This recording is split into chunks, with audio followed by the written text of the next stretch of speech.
حضرت موسی علیہ السلام او بنی اسرائیل دی د دریاب نه الله تعالی پورې وستل او فرعون او د فرعون جو څومره لښکر ټول الله تعالی په دریاب کې غرق کړ. چې کله دی پورې وتل نو دی د دریاب نه پورې طرف ته خلک ولید چې هغوی د بوتانو عبادت کو. نو دی بنی اسرائیلو موسی علیہ السلام ته وویل چې یا موسی علیہ السلام مونږ لم داسې خدایان پکار دي چې مونږ عبادت شروع کړو. نو موسی علیہ السلام ته وفرمایل چې ظالمانو الله در باندې دومره لوی احسان وکړو چې د لوی دشمن نه خلاص کړی، قسم قسم ظلمونه به در باندې کول د هغې دشمن نه خلاص کړی. نو پکار خدا وه چې تاسو د یو الہ عبادت شروع کړی. دی چې څه کوي د دې خو د معبودان هم باطل دي، د دې د عبادت هم باطل دی، دا هېڅ د دې په کار نه راځي. تاسو خو د هغه رب عبادت کوئ چې کوم رب دا اسمانونه او ځمکې پیدا کړي دي، تاسو یې پیدا کړي، تاسو له چې کوم دی دشمن نه نجات درکو. نو تاسو اوس هم چې کوم دی دغه د بوتانو عبادت طرف ته چې کوم دی پسخېږئ، د دې د خدایان هم باطل دي، د دې عبادت هم باطل دي. بیا موسی علیہ السلام دی ته ووایي چې زه زما او الله تعالی دې سره وعده کړې وه. ځکه د بني اسرائیلو بلکې بني اسرائیل ووایي چې یا موسی علیہ السلام موږ دپاره یو دستور پکار دی، یو قانون پکار دی چې هغه قانون لاندې موږ خپله زندګي تیرو.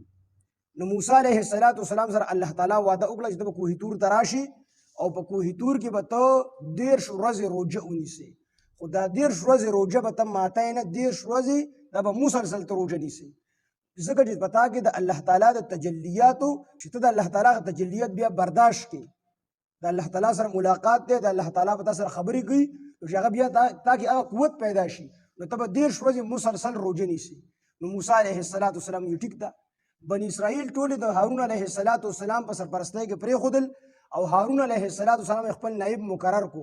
او بني اسرائیلو ته یې وویل چې تاسو به د ده د مشورې نه په بله مشوره باندې کار نه کوئ، د بل چا مشوره به نه چلېږئ، بلکې هارون علیه السلام چې تاسو ته کوم حکم کي هغه به منئ.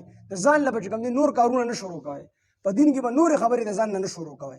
نو موسی علیہ السلام دلته کې بني اسرائیل او هارون علیہ السلام دواړه یې پرېښودل.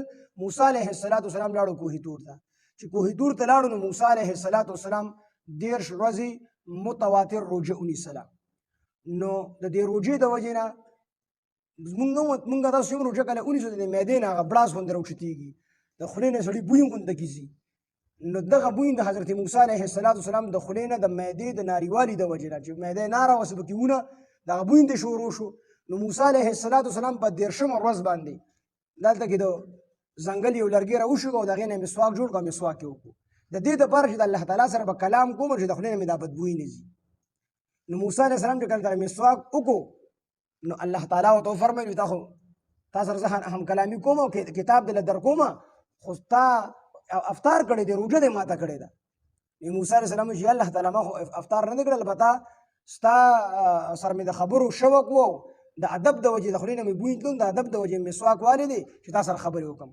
الله تعالی ورته وایي چې نن دا زما خو دغه بوی زما د روژهدار د خولې بدبویي الله تعالی وایي زما په نسبت باندې د مشکو د انبرو نه زیاته خوښه ده، زما خو ستا د خولې هغه بوی خوښ و، نو خو تا لرې کړو. نو موسی علیہ السلام بیا 10 ورځې نورې تېرې کړې. په دغه درمیان کې د 40 ورځې زندګي موسی علیہ السلام په روژه کې تېره کړله. دلته کې بني اسرائیلو کې سامري مبارک بعضې مفسرینو لیکلي دي چې د سامري دا د فرعونیانو یعنې د قبطیانو د ډلې نه، بعضې وایي چې نه دا د بني اسرائیلو کې یو قبیله د سامره، د قبیله سامره رئیس او مشر و. او بعضې ویلي دي چې دا سامري چې و نو دا هندو د هندوستان اوسېدونکي وو، د دې ځای نه تللی وو. بهرحال دا ټول تاریخي روایت او اسرائیلي روایت دي، خو مختلف روایت دي پکې. نو دې ډومبې بعضې وایي چې دې مسلمان نه و، بلکې د اسلام قبول کړی و، یعنې یهودیت یې قبول کړی و د موسی علیه السلام دین، خو په زړه کې نفاق و، د زړه نه و قبول کړی، یعنې منافق و. نو دې موسی علیه السلام سره په دروغه باندې ایمان راوړو، د جبې په سر باندې د زړه نه چې کوم دی مسلمان نو. نو موسی علیه السلام کوهي تور ته لاړو. دلته کې بني اسرائیل دا د هارون علیه السلام په سرپرستۍ کې پاتې شو. نو دا سامري ویدې څنګه لوی شو؟ ویدې چې و نو دی چې کله فرعون مخ واړه حلالول د بني اسرائیلو، نو بعضې مفسرین وایي چې دی هم د بني اسرائیلو د قبیلې د بني اسرائیلو نه و، د سامره قبیله ده، د بني اسرائیلو قبیله ده، د هغې قبیلې نه و. نو دی مور چې کله دی پیدا شو، دی مور وی چې یاره دې زما په مخ کې حلالي دا به ډېره زیاته ګرانه وي. نو دې غوڼ ووړو یو غار ته یې ورلړه کړو او په هغه غار کې پسې خوله بنده کړله او مور ترې راغله او مور به چې کوم دی هفته پس یا لس ورځې پس لا د خپل بچي تماشه به یې کوله. ویده سره الله تعالی څه وکړل؟ الله تعالی د ده د تربیت لپاره جبریل علیه السلام مقرر کړو. جبریل علیه السلام به راتلو نو په یو ګوته کې به یې کوچو، په یو ګوته کې به یې پیو، په بله ګوته کې به یې شهد ګبینو، دا به یې په دې سامري باندې سکول. نو دې په دې غار کې د جبریل علیه السلام په تربیت کې رالوی شو. د ده نوم موسی بن ظفر و، د ده نوم موسی و، خو د پلار نوم یې ظفر و او د موسی علیه السلام نوم موسی و. نو علماو لیکلي دي چې ګوره یو سړی ازلي بدبخت دی که نه او اصلي نه دی، اصلي نه وي، یعنې دی ازلي بدبخت دی، نو که د ده تربیت چې کوم دی د لوی نه لوی سړي وکړي که نه دی به اخره کې خاتمه په کفر سره کېږي، په ایمان سره نه کېږي، دی به ګمراه کېږي. وي ځکه او چې یو سړی نیکبخته وي نو که د ده تربیت کافر هم وکړي که نه خو الله تعالی به د ده نه د دین کار اخلي او الله تعالی به د ده خاتمه دا په ښکلې طریقې سره کوي. وي ځکه چې د دې سامري تربیت جبریل علیه السلام چې د ټولو فرشتو سردار د هغې کړی دی، خو چې اصلي نه و، اصلي نه و او نیکبخته نه و، ازلي بدبخته و، نو اخره کې خاتمه په کفر سره وشوه. او د موسی علیه السلام تربیت دا د فرعون د لوی کافر په لاس باندې شوی دی، هغه نه الله تعالی پیغمبر جوړ. نو دې سامري داسې وکړل چې هارون علیه السلام دی چې کله راتلل د مصر نه نو دی د خلکو نه د فرعونیانو نه ځان سره کالي راوړي وو، عاریتان یې ترې اخیستي وو، قرض یې ترې اخیستي وو. نو هارون علیه السلام حکم وکړو چې دا کالي راواخلی او دا وغورځوئ، ځکه چې دا مالي غنیمت نه دی. بعضې مفسرین وایي چې دا مالي غنیمت و. نو چې مالي غنیمت نو په مخکنو امتونو د مالي غنیمت چې هغوی به نه شو استعمالولی، بلکې مالي غنیمت دا صرف د نبي علیه السلام د امت لپاره حلال دی. نورو امتونو کې چې کوم مالي غنیمت به و دا به یې راوړو او یو غر ته به یې ور وخېجو او د بر نه به لمبه راپرېوته نو هغه به اوس وځېدو، تندر به پرې راپرېوتو دا به اوس وځېدو. نو چې دا به اوس وځېدو نو دا به د دې خبرې دلیل چې د دې خلکو جهاد الله تعالی قبول کړی دی، او که اوبه نه سوځېدو نو دا به د دې خبرې دلیل چې الله تعالی د دې خلکو جهاد نه دی قبول کړی. نو یو روایت خدا دی چې مالي غنیمت د مخکنو امتونو لپاره حلال نه، خو بعضو مفسرینو ویلي دي چې دا مالفه او مالي غنیمت نه، مالفه دا لکه دا ټکس وغیره چې کوم د کافرانو نه موږ اخلو دلته کې مسلمان ملک کې پاتې کېږي، د مسلمان والا قانون مني نو هغه ته ټکس اخلي چې زه به ستا د جان مال د هر څه تحفظ کوم ته ماله ټکس راکړي، نو دې ته مالفه ویلی شي. نو مالفه کې د کافر رضا ضروري ده.